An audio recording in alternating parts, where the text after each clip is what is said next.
Oh, gee, surprise! I have a question.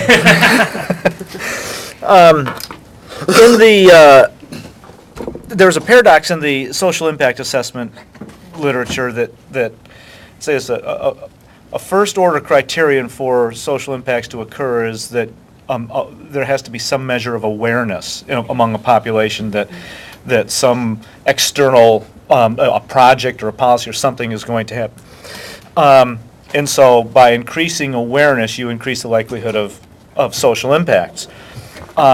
There's a similar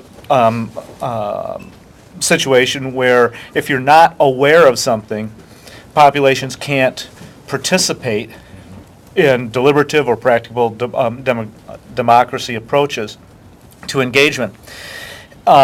So on one hand, if you increase awareness, you increase the likelihood of participation, but you're also doing it at the expense of social impact or social impacts. So I guess my question is how in this in this orientation, how would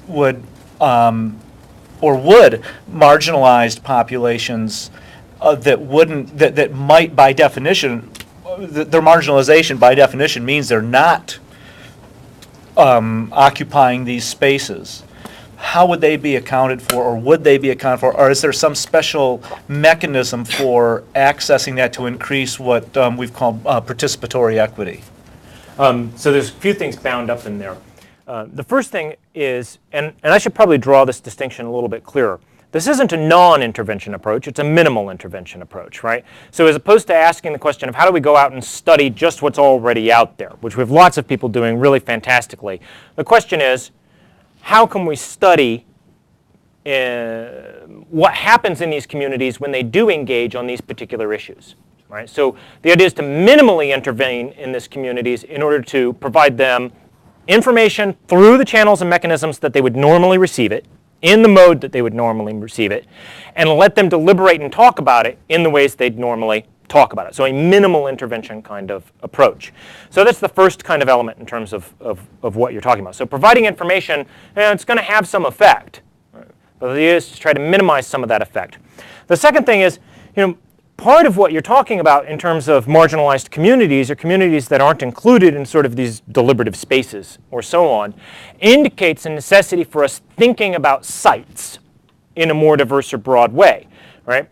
Instead of thinking about, well, we've got these kind of traditional engagement sites that we expect people who are already in some sense related to governmentation and regulation to be participating in, like the Science Museum example. And Schäufele talked about this some yesterday with the distance kind of thing. But where are the other sites? The sites in which you can go and people will be happy and there is discussion and opinion formation going on, but these are sites that aren't normally tapped in to any of the regulatory community or to participatory politics or any of that. Those are perfectly appropriate sites for a practicable democracy engagement event. The idea is just not to try to make them into something they're not. Do you know what I mean? So the difficult thing is, of course, locating those sites. And having local contacts wherever it happens really becomes kind of necessary to locating some of those sites. Because if you don't have local knowledge, you won't know where that site is. Like, I'll know, oh, you've got a science museum, I can do something there, no matter where you are in the country. But the kinds of things you're talking about may have no replication or standard kind of pattern in cities in other parts of the country, right? So local knowledge then becomes necessary for site selection, because my concern is about the site and ecology, and I think we'll find diversity of population by focusing on diversity of site, diversity of ecology, and that would be my orientation towards it. So I don't know if that answers your question, but. Well, my concern is that the sites, if they're the places where people are already talking about this. Well, not about this, but where they form opinion on issues like this, right? Right. Well, from an EJ perspective, environmental justice perspective, those populations that aren't there that's why they're the EJ. But they're somewhere. They're somewhere, right. They're somewhere, and it may be a church community. It may be a local restaurant. I mean, this is the thing, but you've got to know the locale. You've got to know local community kind of ideas to know where those communities are. Those are sites. Those are sites where opinion formation happens, right? Go to the mushrat dinner. Right, you've got to go to the mushrat dinner, whatever it is. But that's the thing, like, you go out into the Amish community's got sites in which these conversations are happening, right? That's the site, that's where you do your engagement. Not try to bring that into a site that's totally alien. Right. Okay. I think it's a simple question. I don't know if the answer is equally simple. How are you going to operationalize when you observe democracy, quote, working, while minimizing the imposition of the very kinds of normative democratic ideals that you're concerned about being Are you asking me intrusive? how I'd make a normative assessment of this was good and that was bad? Pretty much, without. I'm not interested in these. Well, because what I'm concerned about is from these observations, how are you going to know, in terms of some sort of operational definitions, whether what you're observing is working better as a decision-making matrix in situation A than in, say, situation B? My concern is what are the differences with how it's working. I'm not terribly concerned, personally, I'm not terribly concerned with the question of which of these is working better. They're both working. They're both making opinion formation. And odds are quite good that there's not much of anything anyone can do to change the ways that local communities are engaging in opinion formation.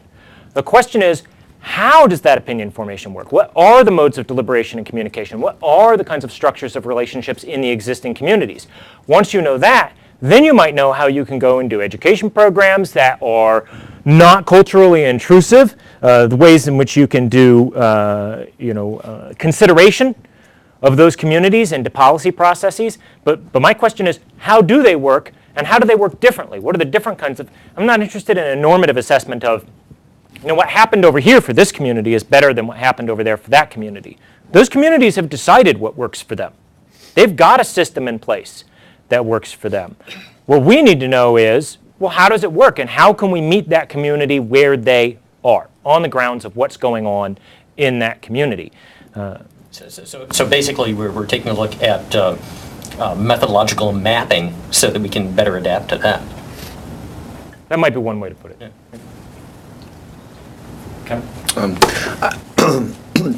I was curious what your thoughts would be, say, on, as I was listening to John Stone's talk yesterday about agricultural extension processes and that sort of thing, what you would think about that as sort of a venue relative to the things we were talking about today. Because in one sense, I mean, the ag extension was kind of created as a way to, push, provide information to people. So it was kind of artificial, but in another sense, it's, been occurring over a long period of time. It's pretty entrenched now. And so I was just wondering if that would be the kind of context that you might be interested in or not. I'd just be curious to hear your thoughts on the pros and cons. I mean, I think ag extension is so well integrated into some communities and locales.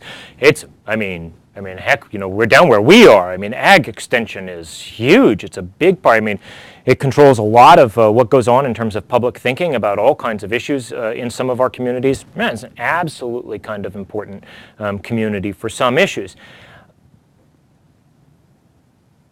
I think depending upon the objective of what you're after, the ag community may or may not work well. I think that, for the kind of project that John's described, where what they're trying to do is get local knowledge to feed up through an existing conduit into this, I'm not really comfortable with the up-down, but the upstream engagement, right? But to feed through an existing conduit to another node, ag extension makes great sense to me in terms of this, particularly the kinds of extended relationships that are sometimes developed between members of the community or community groups and ag extension officers, right?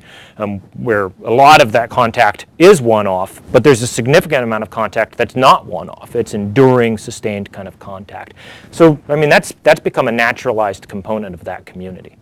And if you wanted to be activist and follow a more deliberative democracy model, it's possible that over time you could have something like a deliberative democracy kind of practice naturalized in a particular community, and that would intrigue me. It's just not appropriate to the question we're trying to accomplish with our engagement events. If I could just follow on to that real quickly, is